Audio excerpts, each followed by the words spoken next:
All right, guys, in this video, we're gonna focus on ankles and we're gonna focus on the actual ankle circle, kind of building up to that progression.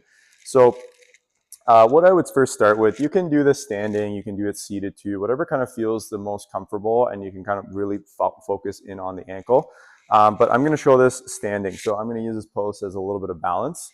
I would first kind of start mapping out the linear motions, like just the basic ones. So we're gonna look at kind of, first of all, can I extend the ankle up, so going into dorsiflexion, and then plantar flexion going downward. So going up and down. And can I do that without using my toes? So that's actually the challenge. A lot of you, as you're gonna pull your ankle up, you're gonna flex your toes up, okay? Like this, it's gonna happen like that. So I wanna see you guys kind of keep the toes relaxed. Can you move the ankle up and down on its own? Actually, also as you're doing this, like notice if any other joints are working too as well. Like, are you bending the knee? Sometimes we see that kind of action as we bring the ankle up, the knee bends too as well. We want to make sure we don't couple two joints together. We're trying to really isolate it to the ankle moving on its own. So you guys are going to go into that position, practice going up and down.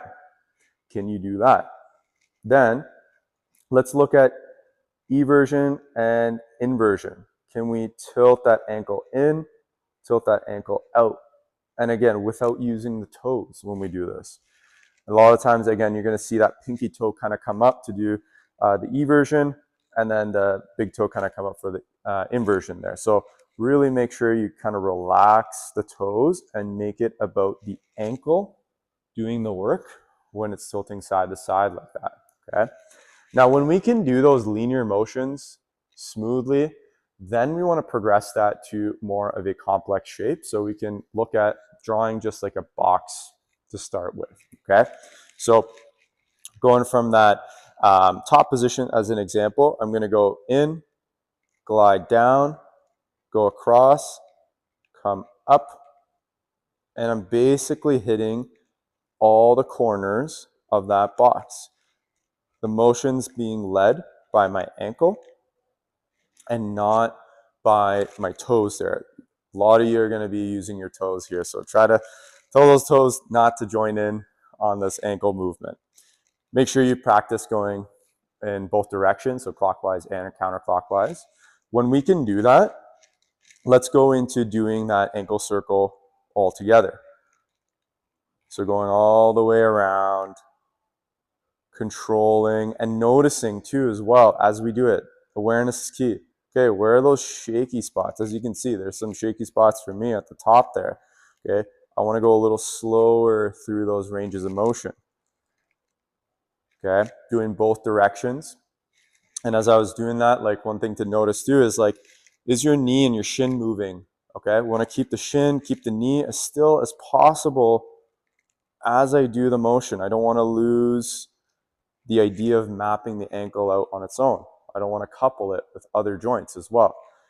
So again, after the circle, let's go into figure eights. Make it more challenging. Again, figure eights can be done upwards. It can be done in the horizontal direction. The idea is to make more of the complexity to go up, so we drive more brain activation and progress it. It's kind of like lifting weights. Maybe we're lifting 100 pounds. It's like 100 pounds is easy. Okay, let's go to 125. We're getting more of a cognitive load doing this now. So that way you can keep progressing your ankle and keep moving even better. So after figure eights, as you've seen before, it's like we can change that into different complex shapes, letters, maybe changing the angles of how we draw that circle, or even getting into a specific position and drawing a circle. So for example, I might want to go up to the top of my position here and then draw a circle here, only in that top kind of quadrant. Or I can do it at the bottom. Can I draw it there? And then again, it's like, can I keep my toes? Can I not include other joints as I do this? Because we're trying to make really clear maps of the ankle. Okay, so hopefully that was helpful, guys. Start adding that in, practice it, and then notice what differences you feel. Maybe it's in a squatting motion. Maybe it's actually maybe an upper body or hip motion.